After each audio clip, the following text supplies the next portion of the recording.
Guys हम start करते हैं अपने रेडॉक्स। ये जो पेपर 1 है इनऑर्गेनिक केमिस्ट्री में, उसमें एक टॉपिक आता है लैटिमर डायग्राम रेडॉक्स रिएक्शन में। तो पूरी थ्योरी पढ़ने से अच्छा है कि हम डायरेक्ट एक एग्जाम्पल पर आते हैं। इस लैटिमर डायग्राम में सबसे पहले तो होता क्या है, लैटिमर डायग्राम में एक ही एलिमेंट, एक ही कॉमन एलिमेंट कौन है यहाँ पर, मैग्नीज, और उस मैग्नीज एलिमेंट की अलग अलग ऑक्सीकरण अवस्थाओं, जो डिफरेंट ऑक्सीडेशन नंबर है, ऑक्सीडेशन नंबर को हाफ रिएक्शन से कनेक्ट किया है, अर्ध अभिक्रियाओं से जोड़ा गया है। अब इसका मतलब क्या हुआ, देखो मैं यहाँ साइड में सॉल्व कर देती हूँ। जैसे MnO4 नेगेटिव है तो एक को सॉल्व कर लेते हैं। इस वाले MnO4 नेगेटिव में मैग्नीज पर कितना चार्ज है, इसके लिए हम लिखते हैं x। एक ऑक्सीजन पे चार्ज कितना होता है, -2, जनरली -2 होता है। तो 4 पे कितना हो जाएगा, -8, और पूरे ग्रुप पे चार्ज कितना दे रखा है, -1। On solving this we will get +7। तो यहाँ पर जो मैग्नीज है, इस मैग्नीज पर चार्ज कितना आएगा, +7। नेक्स्ट वाले पे सॉल्व करेंगे, इस वाले मैग्नीज पर। अब तुम इनको सबको अपने आप सॉल्व कर सकते हो। तो मैग्नीज पे कितना आएगा, +6 आएगा यहाँ वाले पर। देखो ये मैंने लिखा, इस वाले मैग्नीज पर चार्ज आ रहा है +7। अब मैं इस मैग्नीज पे सॉल्व कर लूँ, ये तुम भी कर सकती हो, +6 आएगा। एक बार इस MnO2 को सॉल्व कर लेते हैं। तो ये लिखा MnO2, हमें मैग्नीज पर चार्ज चाहिए, तो मैंने लिखा x। एक ऑक्सीजन पे -2 होता है तो 2 पे -4। इस बार पूरे ग्रुप पे चार्ज नहीं है तो कितना आया, 0, एंड x इक्वल्स टू +4। तो इस वाले मैग्नीज पे चार्ज कितना है, +4। अब देखो तुम्हें इन सबको लिखने के बाद क्या पता चलेगा कि एक मैग्नीज अलग अलग ऑक्सीकरण अवस्थाएं, अलग अलग ऑक्सीडेशन नंबर शो कर रहा है, अलग अलग ऑक्सीडेशन नंबर शो कर रहा है, और इन्हें हमने क्या किया है, हाफ रिएक्शन, आधी आधी अभिक्रियाओं से कनेक्ट किया है। पहले +7 से +6 बनाया, फिर +6 से +4, +4 से +3, +2 से +3 से +2, और +2 से क्या हो गया, 0। इसके बाद यहाँ पर ये जो लिखे हुए हैं 0.56, 2.26, ये क्या है, E0। अब ये E0 क्या होता है, E0 होता है इलेक्ट्रोड पोटेंशियल, यानी कि मानक विभव, जिससे हमें क्या पता लगता है कि जब हम MnO4- से MnO4- बना रहे हैं तो कितने विभव की, कितने पोटेंशियल की रिक्वायरमेंट होगी। ठीक है, अब देखो करना क्या है हमें यहाँ पर। सबसे पहले तो लैटिमर डायग्राम के लिए अगर हम बात करें तो होता क्या है कि एक ही एलिमेंट की अलग अलग ऑक्सीकरण अवस्थाओं, ऑक्सीडेशन नंबर को हाफ रिएक्शंस के थ्रू क्या किया है, कनेक्ट किया है। ठीक है, अब हमें यहाँ पर इस क्वेश्चन में ये जो रिएक्शन है कौन से मीडियम में हो रही है, एसिडिक मीडियम में, और हमें कैलकुलेट क्या करना है, MnO4- से Mn+2। तो पहले हम चलते हैं, MnO4- ये लिखा हुआ है, Mn+2 ये लिखा हुआ है।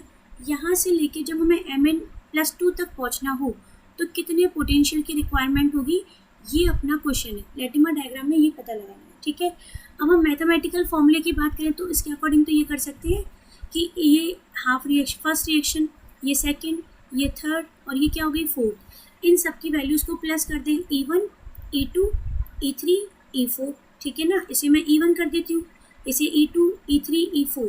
तो अगर तुमने इसको ऐसे किया, देखो मैं ऐसे लिख देती हूँ, ये लिखा मैंने यहाँ पर E1, इसे लिखा मैंने E2, ये E3 और E4, और ये फिलहाल हमारे काम का नहीं है पर लिख लेते हैं E5। अगर हम इस रिएक्शन को ऐसे सॉल्व करते हैं, E0 equals to E1 plus E2, कहाँ तक जाना है हमें, Mn+2 तक, यानी E4 तक, E3 प्लस E4। तो ये लैटिमर डायग्राम में पता चलता है कि ऐसे हम इसे इस तरह से सॉल्व नहीं करते। एक्चुअल में ये सॉल्व कैसे होता है, वही लैटिमर डायग्राम की इम्पोर्टेंस है। अब देखो इसे सॉल्व कैसे करते हैं। हमें क्या चाहिए, MnO4- से MnO4- जब ये रिएक्शन हुई है तो कुछ ना कुछ एनर्जी में चेंजेस आए होंगे। E1 तो क्या है, ये E1 एनर्जी नहीं है, ये E1 पोटेंशियल है, विभव है, विभव को रिप्रेजेंट करा है। ठीक है, तो यहाँ पे कुछ ना कुछ एनर्जी में चेंज ऐसे आए होंगे। उस चेंजेस के बारे में किसने बताया, गिब्स ने।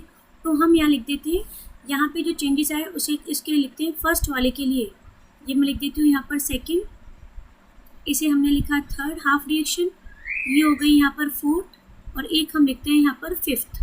ठीक है, और ये क्या है यहाँ पर, ये अपनी मेन रिएक्शन है। तो जब MnO4- से MnO4- यानी फर्स्ट स्टेप की तरफ जा रहे हैं तो कुछ ना कुछ एनर्जी में चेंजेस आए होंगे।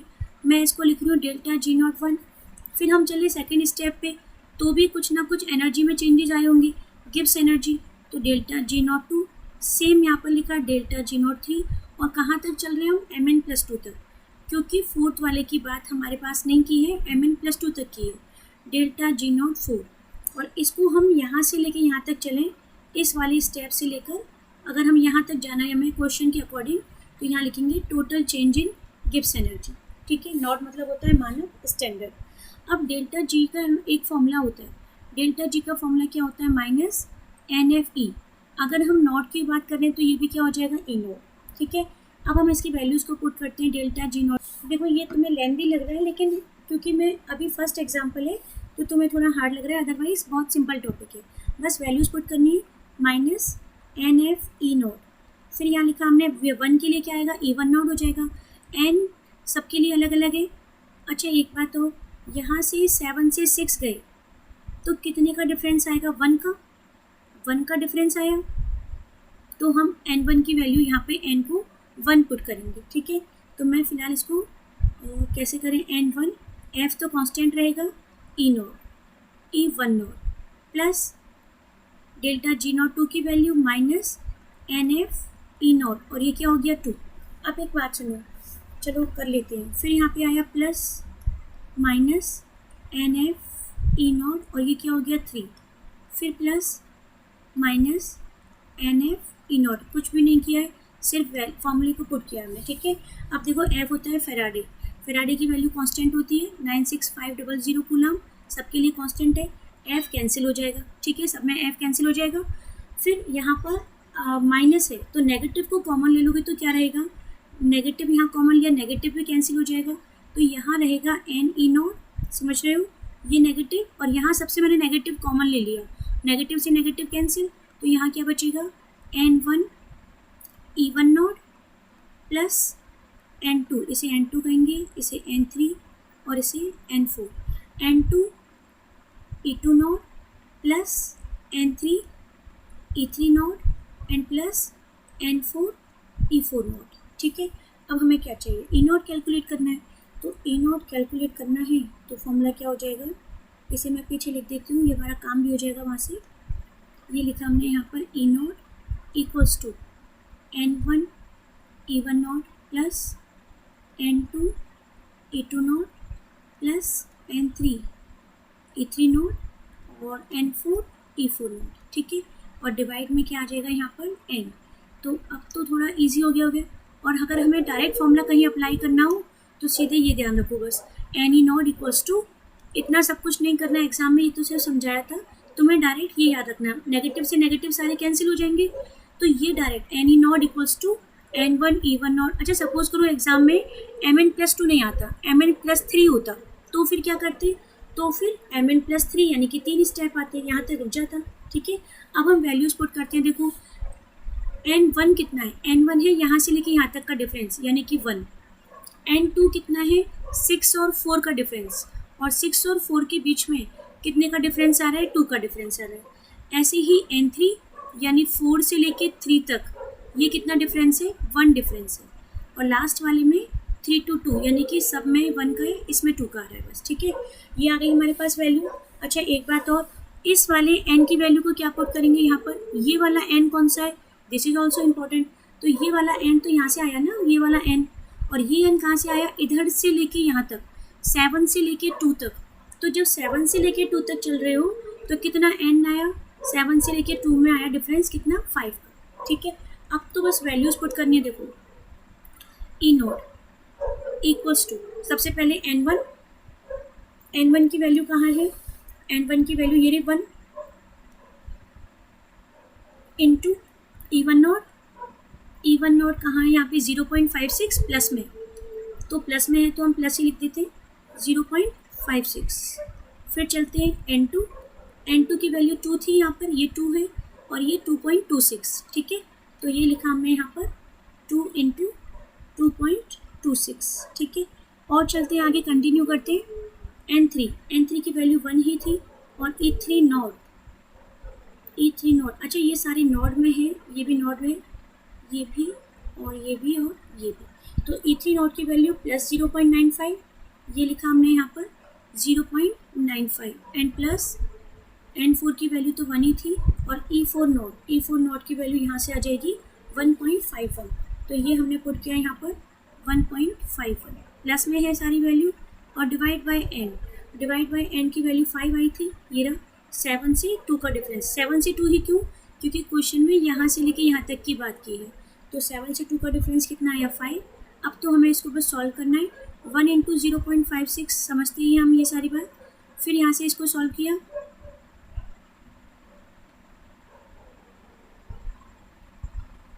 ठीक है 0.95। आई होप ये तो तुम सॉल्व कर लोगी। और डिवाइड बाय क्या है यहाँ पर 5, इसके बाद ठीक है ये अपना क्या आ गया यहाँ पर ई नॉट आ गया। इसको हम सॉल्व कर लेंगे, एक बार चेक कर लेना, वैसे आंसर यही आएगा प्लस 1.51 वोल्ट। अब देखो लास्ट में क्या करना है, क्वेश्चन कैसे आता है कि लेटिमर डायग्राम को एक्सप्लेन करो। अब लेटिमर डायग्राम एक्सप्लेन करना है तो फिर हमें अपने आप ये सारी वैल्यूज़ भी याद रखनी होंगी तुम्हें कि 0.56 एक एग्जाम्पल अगर एक्सप्लेन करना हो, और अगर तुम्हें सारी वैल्यूज़ याद ना हो तो फिर mn+3 तक कर लो, 3 वैल्यूज़ याद कर लो, ठीक है। अब देखो एक बात और, जब हमारा लास्ट में ये जो 1.51 आया ये किसका आंसर है? 1.51 आंसर है MnO4 माइनस से किसका बनना? Mn+2 का बनना। तो इसे मैं ऐसे लिख रही हूँ यहाँ पर MnO4 माइनस, और इससे क्या बन रहा? Mn+2। तो इस रिएक्शन को बैलेंस करके दिखा दोगे तो और भी अच्छा होगा। एसिडिक मीडियम में रिएक्शन हो रही है, एसिडिक मीडियम को हम ऐसे शो करते हैं, और एग्जाम में ये H+ गिवन मतलब कह रखा होगा, तो MnO4 नेगेटिव लिखा, ठीक है। MnO4 माइनस से किसके बनने की बात चल रही है? Mn+2। अब कोई भी रिएक्शन हो उसके लिए एक्वस मतलब कोई ना कोई सॉल्वेंट तो होगा, कुछ नहीं दे रखा तो इसका मतलब वाटर है। अब यहाँ देखो ये रिएक्शन ऐसी है जिसमें यहाँ तो ऑक्सीजन है लेकिन यहाँ नहीं है, तो यहाँ पे ऑक्सीजन को बैलेंस किससे करते हैं?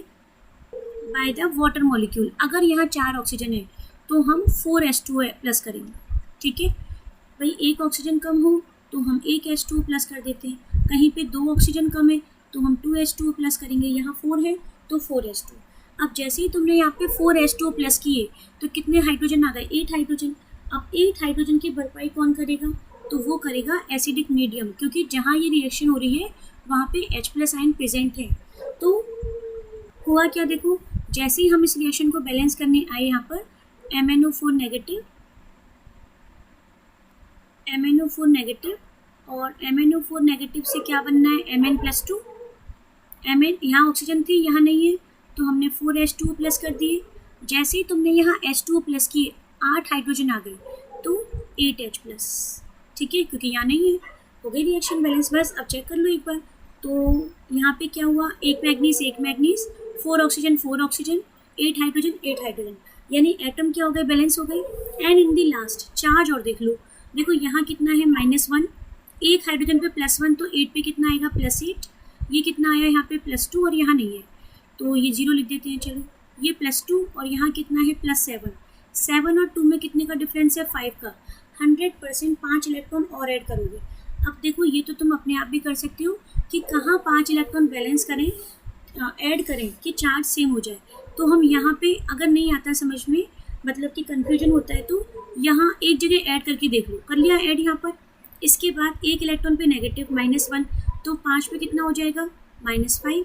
और जैसे ही तुमने इस -5 को यहाँ ऐड किया इलेक्ट्रॉन को, तो अब चार्ज कितना हो जाएगा यहाँ पर? -5 -1 ये हो गया -6 और +8 तो +2 हो जाएगा यहाँ पर। और यहाँ भी कितना है? +2। तो हमने इलेक्ट्रॉन को राइट साइड पे क्या किया है? ऐड किया है। एंड इन दिस रिएक्शन जब MnO4 माइनस Mn+2 में चेंज हो रहा है तो पोटेंशियल कितना आता है? 1.51, ठीक है। तो हम यहाँ लिख देंगे E0 + 1.51 वो बस हो गया अपना लेटिमर डायग्राम। एक एग्जाम्पल आता है एक्सप्लेन करने के लिए, तो इसी एग्जाम्पल से एक्सप्लेन हो जाएगा। अच्छा, इसमें तुम्हें क्या करना है? लेटिमर डायग्राम की डेफिनेशन और एक एग्जाम्पल में ये आ जाएगा। अब ये जो पॉइंट था ये एक्स्ट्रा पॉइंट था, लिख के आती हो तो भी ठीक है, अदरवाइज नो इशू, ठीक है। अच्छा, लेटिमर डायग्राम आएगा तभी तुम नेक्स्ट टॉपिक फ्रॉस्ट डायग्राम को समझ एक्सप्लेन कर पाओगे। तो अपना नेक्स्ट टॉपिक होगा फ्रॉस्ट डायग्राम।